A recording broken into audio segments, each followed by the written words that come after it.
Welcome back and thanks for staying with us. Joining us on the show today is Mr. Ikechukwu Chukwu, a social activist and a public affairs analyst. You're welcome, Mr. Ikechukwu. Thank you. Good afternoon. Good afternoon. Good to see you today. It's good to see you too. Happy New Week, by the way. Yeah, same here. I hope you had a nice weekend. Of course I did. It was my birthday, so I had a good weekend. We should have some cakes later. We will, after the show. And the cutlass properly sharpened. Yes, we will. All right. Happy birthday. Thank you. Thank you, sir. Now let's begin Society Watch. Operatives of the National Drug Law Enforcement Agency, NDLEA, have intercepted major drug trafficking attempts at the Seme border and the Malam Aminu Kano International Airport. At Seme, officers arrested a 35-year-old Rabbi Muhammad who faked a pregnancy by strapping a pink calabash to her stomach to conceal 3,200 capsules of tramadol intended for sale in Cotonou, Benin Republic. On the same day, Malam Aminu Kano International Airport, operatives apprehended a 41-year-old Ivorian passenger, Michael Gohori, during clearance for an Ethiopian airline flight to Milan via Addis Ababa. A body scan confirmed he had ingested illicit drugs and he later excreted 82 wraps of cocaine weighing 1.49 kilograms. He was reportedly promised 5,000 euro upon delivery in Italy.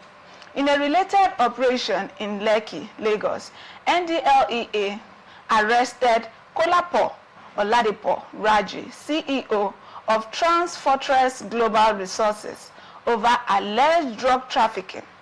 A search of his residence uncovered 89.2 kilograms of Canadian loud, a potent strain of cannabis, and a 2024 Toyota Hilux. The agency says he had been under surveillance since 2025 and allegedly admitted financing drug consignment before establishing his own distribution network. It is terrible. We have 3 cases of drug trafficking. And then when we look at the level of creativity that these people display on daily basis, I mean, it's quite troubling. And then in a way, I kind of see a level of doggedness. You see the level of desperation in the whole drug business. What do you make of this report? No, like you say, criminals are always trying to find ways around, wherever they can see loophole, wherever they can maneuver their ways. And this is the reason why it's also important that law enforcement agents and security agents should also be at the top of their game. Every time. Security agents shouldn't be given to, even if it is cultural, societal bias. At times too, they should take positions that may make them look inhumane, if they must get to the roots of this thing. Now, imagine the supposedly pregnant woman. I mean. As at the time, maybe, now this is not calling for disrespect of people, but you can imagine conventional wisdom would think that, oh, she's pregnant, so she opted for that process, treat her with care. She's pregnant. Maybe because you want to treat her with care, you may not even subject her to the thorough screening other people would undergo. But thank God the NDL agencies didn't fall for that. I mean, didn't fall for some sort of emotional blackmail that would likely be lurking around. Oh, don't you know she's a pregnant woman? Yeah. They did what they had to do. They, subjected her, I'm sure like every other person, to a thorough search. And this is what it has proven to be. I saw the video somewhere.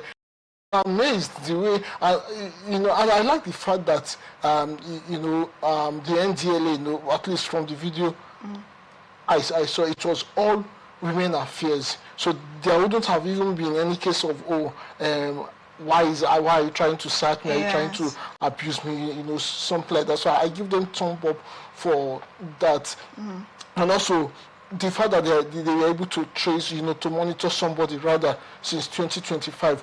This is the kind of things we talk about. This is the kind of things we want to see. Not a situation where they hurriedly pick up somebody, you know, and you know, we see that happen. Security agencies, they arrest, then they start investigation. No, in this case, I'm talking of the guy.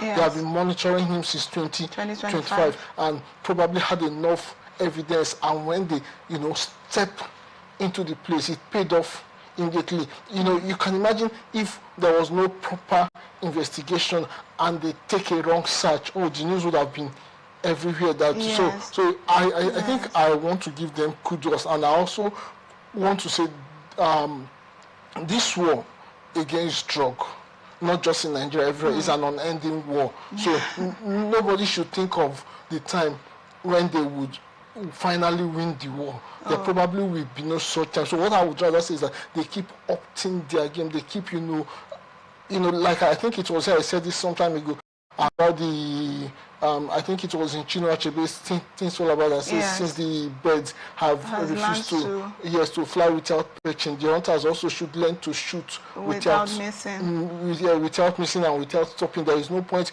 waiting to reload, you know. So as the criminals keep inventing new ways to carry out their evil work, the security agencies, the state should also keep, you know, be at the top of their game, so that whichever thing these guys bring on, the security agencies are able to take it on and keep exposing their evil deeds. So I want to thumb up to the NDLA. I should give them a thumb up too. Absolutely. I think it's commendable. Absolutely, absolutely. Another area we want to see in this, you know, most of the times we hear about this arrest, but we don't get to know how it goes. You know, do they usually have a logical conclusion? I'm talking in terms of prosecution. Yes. I think that's also an area they need to work on. You know, after this arrest, I don't know, you know, but I think this is something the public would also want to know. How thorough is their legal team? You know, how successful this arrest has been successful in carrying it out. But when it goes to the court, because definitely it will go to court, how successful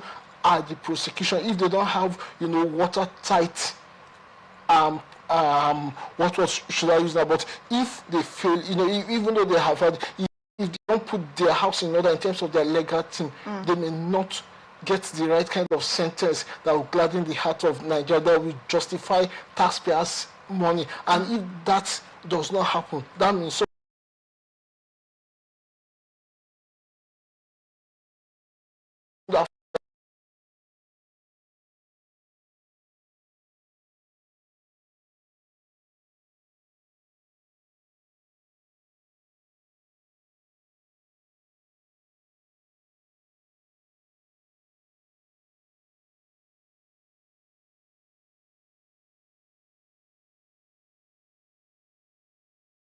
don't worry, it's just to be arrested and then you get out. If they get to know that if you have been arrested, in fact, before you are arrested, there is a watertight investigation that has roped you in, and when you are arrested, you go to court, and once it is this body taking you to court, you can be more than 90% sure that you'll be convicted.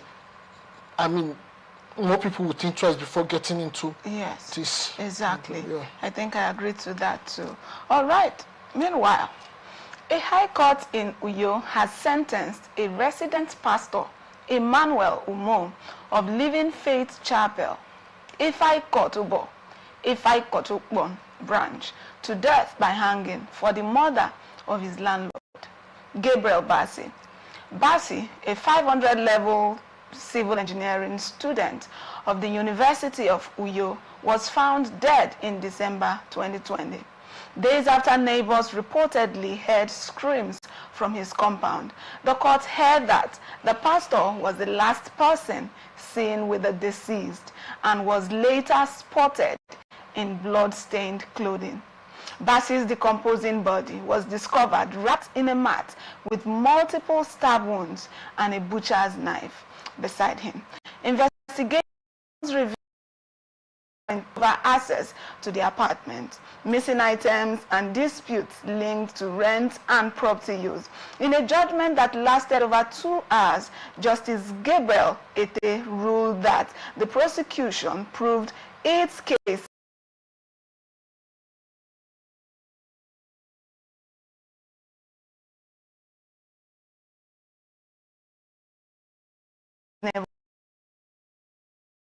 face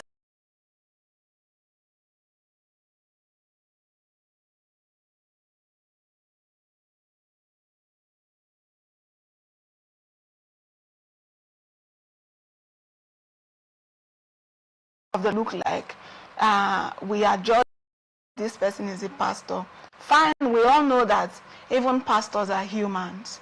But in cases like this, where the very persons who stand on the pulpit to preach love and forgiveness is now the one who has taken the law into his hands by taking the life of another.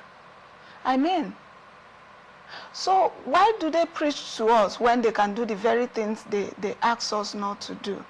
What do you make of this report? Well, you are using this one particular person as the, and I have not the particular person. I'm not sure I've ever heard him preach before, so I can't even say what he has been preaching. Yeah, he sort of safe to assume that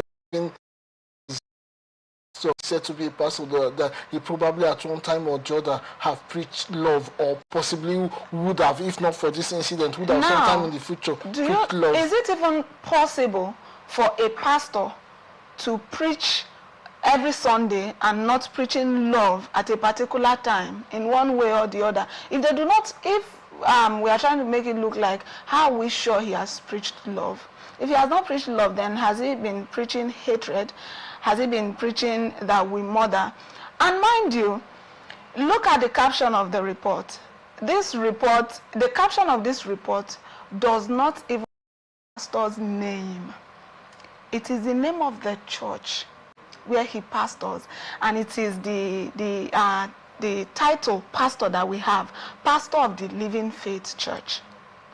Well, the thing is this, I don't know why that what you pointed out was written that it seems a deliberate effort or something to shield him, or maybe if you put out his name may not ring a bell, so the reporter deliberately choose a name that would ring a bell, to make it more and don't you think that is justifiable? Maybe not so justifiable, but the thing is this, what I would want to say personally is this calls to question if I to advise the parent body, the church. I would say institutions like that, like the judge rightly said, this is a betrayal of public trust. Somebody who represents the divine, giving what Christianity is known to stand for. So now it behoves on that institution and indeed others to be more careful how they select those that would be, that would be made to shepherd over their flocks. Churches, yes. Yeah, because assuming this didn't happen, now if this happened, it may not take away the fact that guy is a dangerous person. Assuming this murder didn't take place, it may not. To some extent, it may even be good that. Now, I'm not saying it is good that he killed somebody or something, but it's somehow good that this happened. Now, why I say that is so that such a person would have been removed, as has been done now, thereby saving the flocks. The unfortunate. So why did they let it get to this point without? That is why I said. Maybe they should take a second calculation process. Do a background check of those who check. I don't know what their process is because I'm not a party to it. I mean, even if you are a member of that particular congregation, I'm talking of the parent body, you may not know, if you're not in the leadership cadre, you may not know what criteria they use to choose. But whatever it is, this shows that it is not completely 100% foolproof. That means if you were to ask me, I would suggest that going forward, care should be taken to select people into leadership positions. And it's still the same thing we talk about. Leadership position is a responsibility. It's still the same thing we talk even in civil society, even in the political space. How careful are people, how careful are institutions when it comes to selecting those that would represent you, knowing too well that those who represent you are more or less an ambassadors. They project an image of you. Everywhere you have such an organization, the smaller unit, usually could be seen as a picture of the larger body, which at times, like in this case now, may not be the true picture. So it behoves on those who have responsibility to select those who would manage, who will represent them, who will lead flocks, whatever position you are selecting body. I mean, those who select people should be careful. Somebody said sometime to me ago that talking about secular world recruitment and all those stuff, that the person you recommend for a position, for employment or something, could be a reflection of your own intelligence. And I think I agree with that person. I mean, if you are supposedly a very intelligent person and you recommend a non-intelligent person for a sensitive position, of course, non-intelligence is also relative, but it could also question if you need this table done, and I recommend a car mechanic to fix this table, it questions my understanding of what this table really would be used for. So, like I said, I think people should be careful how they select those who lead flocks. Those people are the flock of God. So how would such a murderous person? And also, I think I want to fault the process which they followed in renting out the deceased landlord. Now, may his soul rest in peace. All the whole process seems faulty. Everything seems faulty. Why are you renting out a place without a lock, without a door? Because this is where blame the landlord for that. Absolutely. They saw the place had no lock, and they decided to go ahead to rent it. Both parties should be blamed. You see, if I'm renting a place, there are some basics that should be in place before I agree to rent the place. And if you're giving out a place, if you're a property owner, there is a minimum requirement you should provide. This is not whether it is law or anything. There is at least the basic. I mean, it's not an open space you're renting out. It's an enclosure. What makes it an enclosure if there are no doors, if there are no windows? And they look at it in the absence of doors and windows. Who makes the arrangement that, okay, in the absence of doors and windows, keep your belongings in a private apartment? And these belongings are not even, like bring your box of clothes and keep with me. Those that can manage, bring your chairs and equipment. Even the space they will occupy, really, it raises a question about the kind of people these persons are there thinking and everything. Then you have to make a key. I can't imagine doing that to a people I don't know, no matter under what title they come on to. I'm renting you an apartment. Like I said, the minimum thing should be the security of the place as much as I can. And the basic thing is, let it have a door, let it have a roof, let it have a window. Then it should be a separate passage from my place. I can't rent you a place. Neither would I want to rent a place that your passage to your own apartment is through my apartment. Whether I live in that apartment, I use it for business or anything, it doesn't sit well with me. This reminds me, I mean, people do a whole lot of things. It reminds me some time ago, even in this Port Harcourt here, for some reason we needed to get an office apartment. Then typically we get an agent and we have seen a place, blah, blah, blah. Okay, I had to go supervise the place. When I got to the place, the description, even before the agent come, the place looked like you enter this building. This is a different business place altogether. Then we pass this business place. using the staircase here to go see the place you want to give me. I mean, I didn't need to think twice before I knew that we're not going to take this. Because what if these people are not available? How will I assess my place? You know that's the same decision that pastor should have taken. Absolutely. It's your money. You are offered a place that doesn't meet up the standards that exactly. That can be stolen. And what I'm talking about. With your money, you are accepted to take that place like that, and then in the long run, you're now making issues. Everything seems you were cajoled. You have the right. He wasn't the one making issue from the report. He saw it, but they needed to keep their stuff since the place was just an open. At that point, the landlord would have even thought of, okay, maybe use part of the rent paid to provide this thing, because it is the duty of the landlord to ensure the place is fit for rent before giving it. Rather, you offer the alternative of having them put it in your apartment. Do you know the point I'm trying to get clearer? In as much as it is the duty of the landlord to make his property rentable, okay, it is also the right of the person who wants to rent the place to say, no, I will not rent this. This kind of person, he had no gun pointed to his head. Sorry, this kind of person that could end up killing somebody, do you think he's a right-thinking person? That's another point we should even look at. The both parties seems, I don't know, I read, I followed the whole story, even how they had to bring in a senior pastor who paid for transport fare, because at the point the deceased landlord was complaining of inconvenience. And wanting to take back the key that was given to him. And he said he had misplaced it. Every time so someone else had to pay for the key. And every time you can imagine. And the fact that the landlord said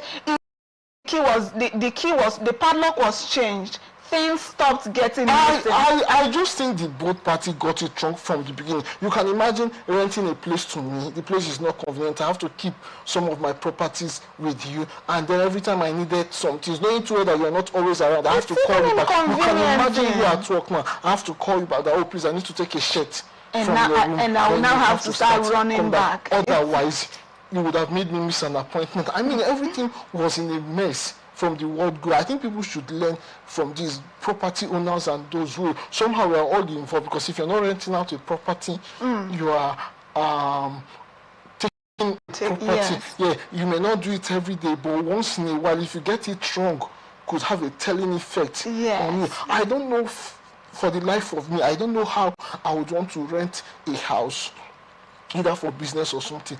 The basic thing is that it should be a completed building. If it is not a completed building, no deal yet. And completed means the basic thing. There should be a toilet there for convenience. There should be, I can't imagine renting a place without doors, and you're going to bring in properties here. Then even the deceased, the alternative would be, okay, come put them in my place. Even from the church of the only one holding the key, knowing that, I mean, the alternative was on its own so wrong. It was crazy. So they started on a wrong footing. Unfortunately for the disease, now there is no second chance to get it wrong. But I hope others will give out properties, not just housing. Any form of relationship you are in with people, it should be gotten right. There should be a minimum level for any form of relationship, whether it is landlord-tenant relationship, whether it's buying or selling. If I'm buying something from you, the basic, except in rare cases, the basic thing is that where is the item? It is not a promissory note. I'm not going to item you're still hoping that will be invented. No, the item should be a physical item that I can see, pay for it, and go. It's not prophecy. You are still prophesying that you're starting a business and I'm already... So, how would you rent a place? No doors. You have properties to be kept that can be stolen. I mean, if you know church properties, chairs, just like these chairs, if you leave this place unlocked, somebody may not even with the intention of saying, oh, let me carry it and sit out there.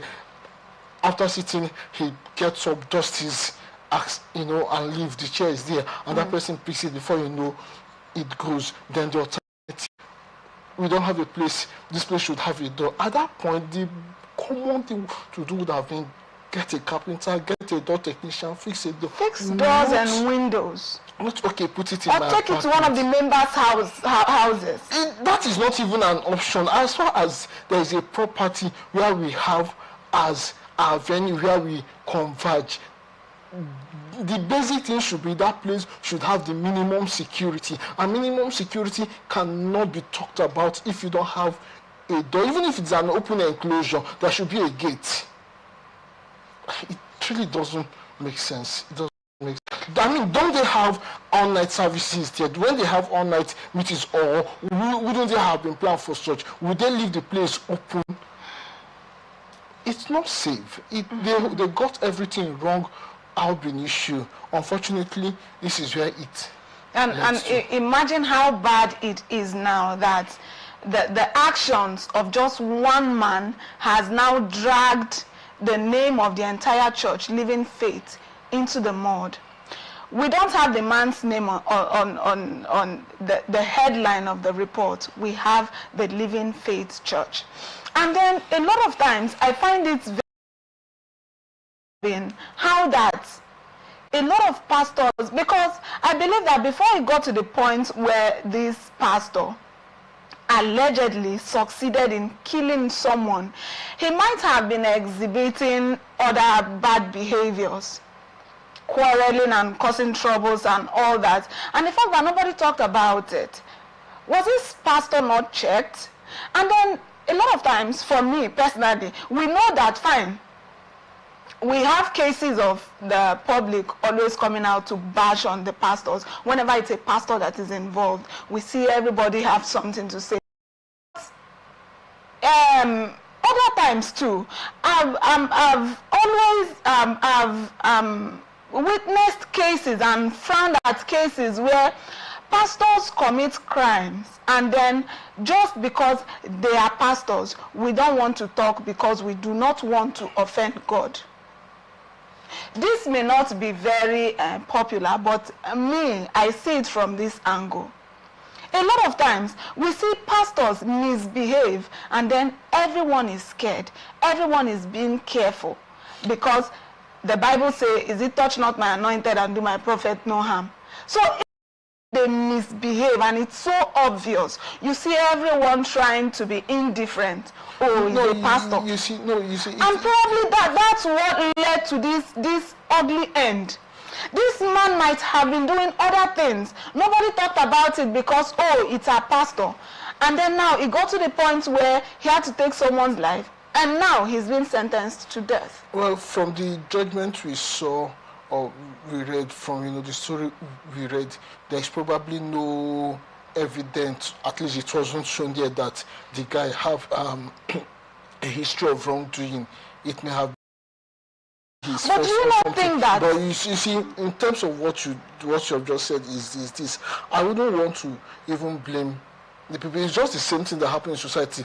The earlier we realize that we live in a faulty society, the better for all of us. The better for us in the sense that if we realize we live in a faulty system, we would all collectively ask for a change. Now you see, I would blame the state, because like I would always say, people in a state, we subscribe to the state. Mm-hmm. If you know the theory of the contract theory, the Leviathan and all those stuff, it was the state we submitted our personal, individual powers to protect us. So it is the state, irrespective of what your profession is, that owns that duty of protecting lives and property. So if the state will be awake at every time to arrest those who go against the state, every state have its stated laws, every state has its provision. So even like the property we talk about, if there is a basic property law or regulation that guides the relationship between tenant and landlord, what the responsibility of each party, or such a basic thing, probably a reference would have been made somewhere that, oh, this property does not meet this this standard, so things have to be done. And it's the same thing, just like I talked about the last case, we talked about the anti-drug agency, because they were not biased, they were professional, they were not biased that, oh, this is a pregnant woman, let's give her a soft landing. They did all they needed to be done. The bubble was burst. But you can imagine if they were biased and not follow professional and feel like, oh, well, since she's not such a, that would have been a trend that would be going on without society knowing. So it's the same thing to, at what point we have security agents, we have the state authority. You see, when people talk, it is not, and this happens everywhere within this system. Once we keep feeding bias that, oh, it is this class of persons, nothing would be done. You lower down the law, you would always get this type of results. I don't even blame the clergy, rather I would blame like I said earlier, the institution have a responsibility of checking how they select those who would represent them, but still have its responsibility to ensure, after all, citizens should be treated equally.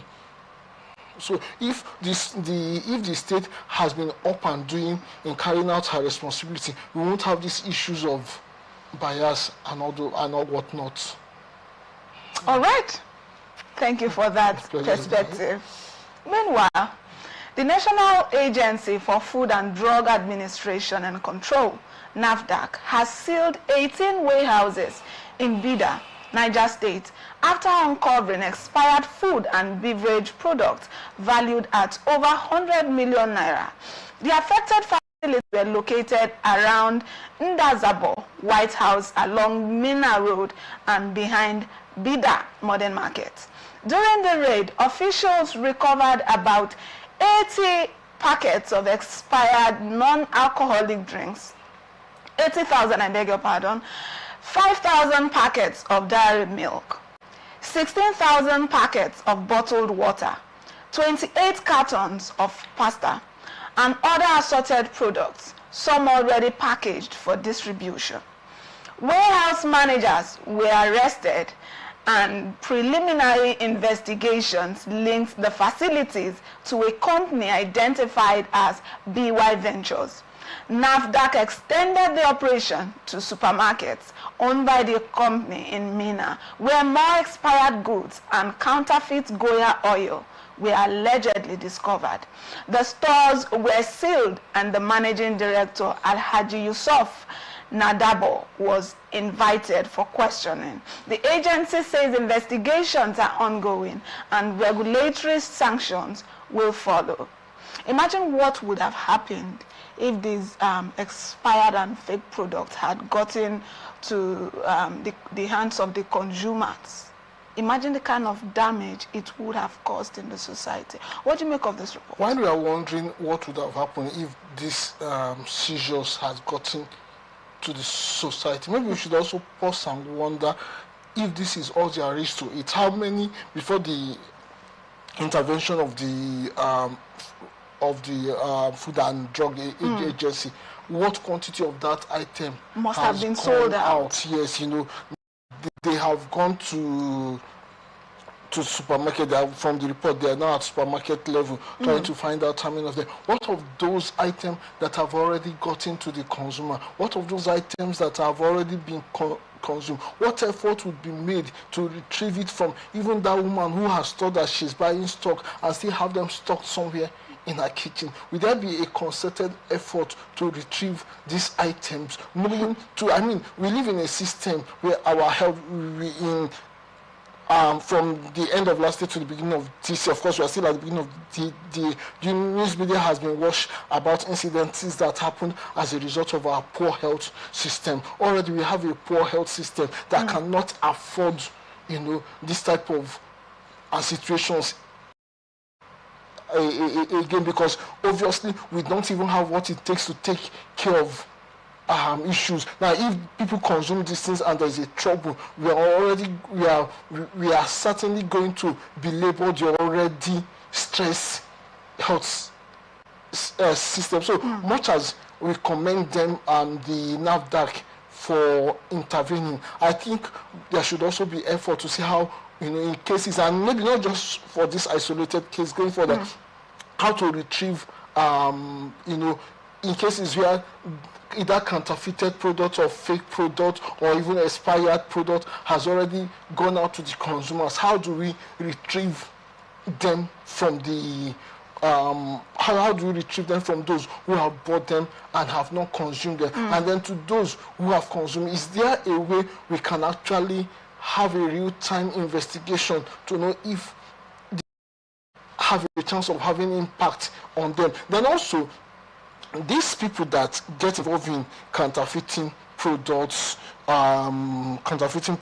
selling expired goods, especially the parent company that sell this thing, like the big supplier, like the guy was arrested. If I were to suggest, I would like a situation where beyond the sentencing, they should be forcefully made to give away part of their ill-gotten wealth to the health system, because like I said earlier, we are creating stress on a health system that has not even been able to take care of the normal things it should handle. So it won't be, just that's what happens in other countries, and maybe in Nigeria, to where you make tobacco companies to pay certain tax because of the likely implication consumption of their products will cause to society. I mean, why should we be the one treating those youth? So if at all we are going to we consume your product, then you should take responsibility of taking care of, at least paying a fraction for the health issues that would arise from this. I think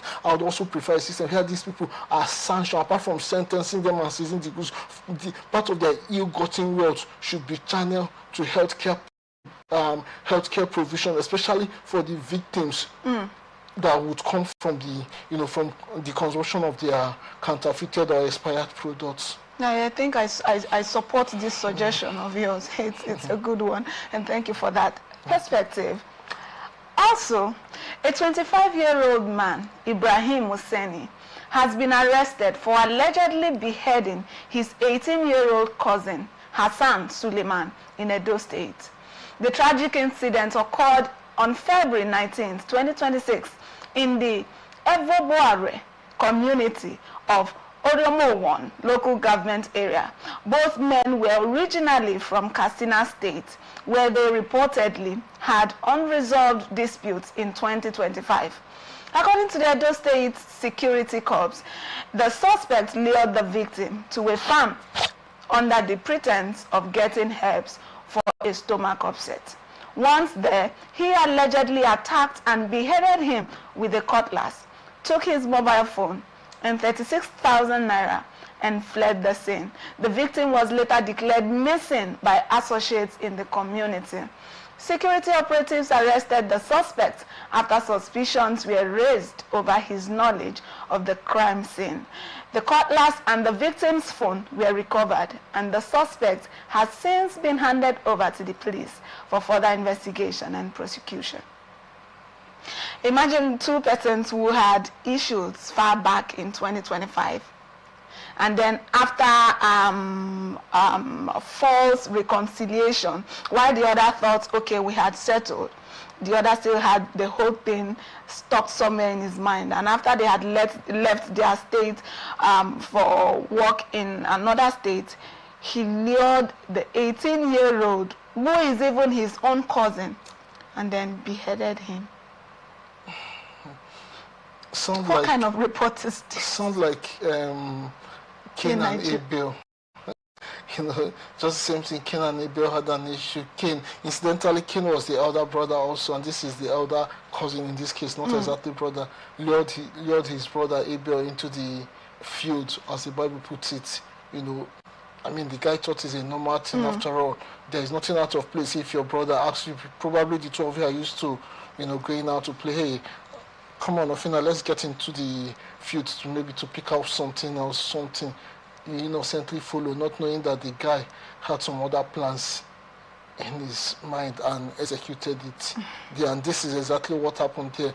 They had an issue in Katsina State.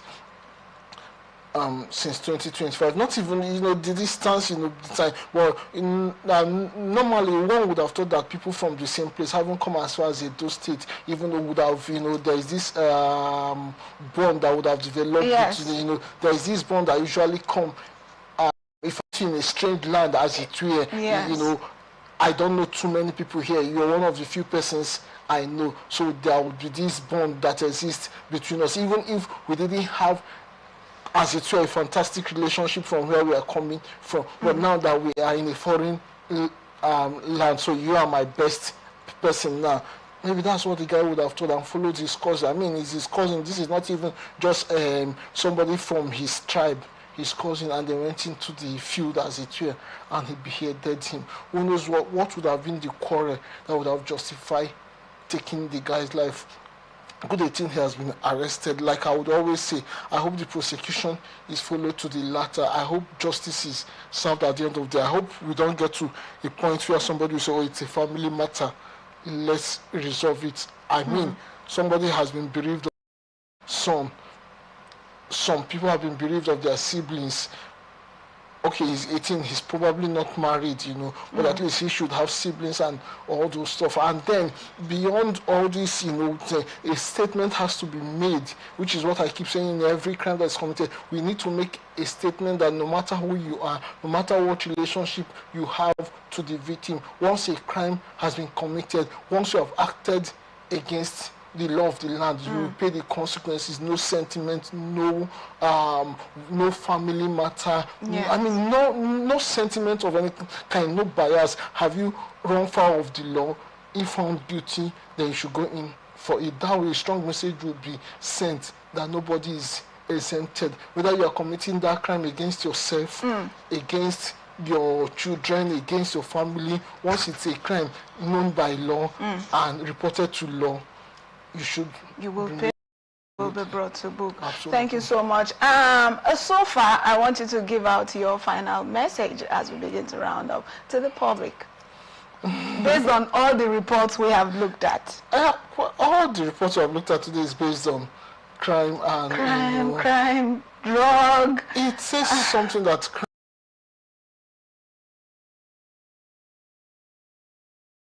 the protection of life and property.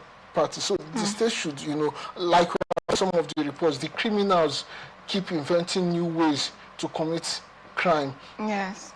The state should also up its game in combating this crime to make the place a safe society for us, a safe state for us. Then also to individuals, like what you have seen in our Ibom, the case, the murder case. When you're getting into a contractual agreement with people, for any form of relationship, if you ask me, start off on the right foot. Be sure that don't take anything for granted. You can't go renting an apartment, for example, that have no doors and windows. Maybe they assure you that we will fix it later. No, it should be fixed before I move into the apartment. It should be certain things should be present before I even make the commitment of money and other. So people should also be careful how they handle their relationship. And like we have seen, like the story I said reflects of the Cain and Abel. People, even your most trusted people, vigilance, like they say,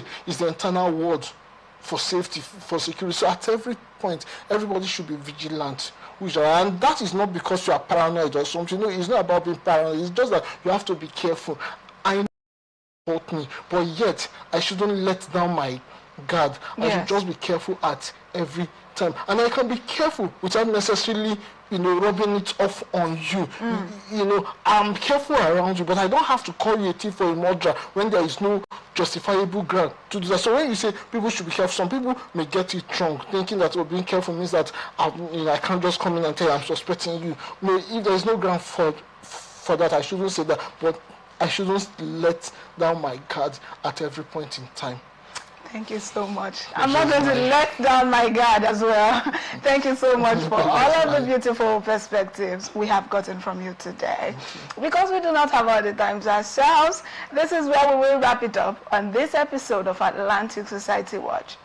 Thank you once again. It's always beautiful having you on this show. Well, all of us Unkoshi's program. Jingles and advert placement, news and events coverage, personality, society, and political interviews, product service promotions, and commercials. Watch us live on www.atlanticnetwork.tv, Apple TV channel 205, Limex TV platform, Ifasec platform, Apple TV, Niger TV, Iroko TV. Connect with us on ATN socials. Subscribe, like, and share. Facebook and YouTube, Atlantic Television Network. Instagram and TikTok, Atlantic TV Network 1. And on X, at Atlantic TV Net. Remember, and don't forget that peace and unity are the pathways to progress. Thank you for watching. I am Ofina Anucha.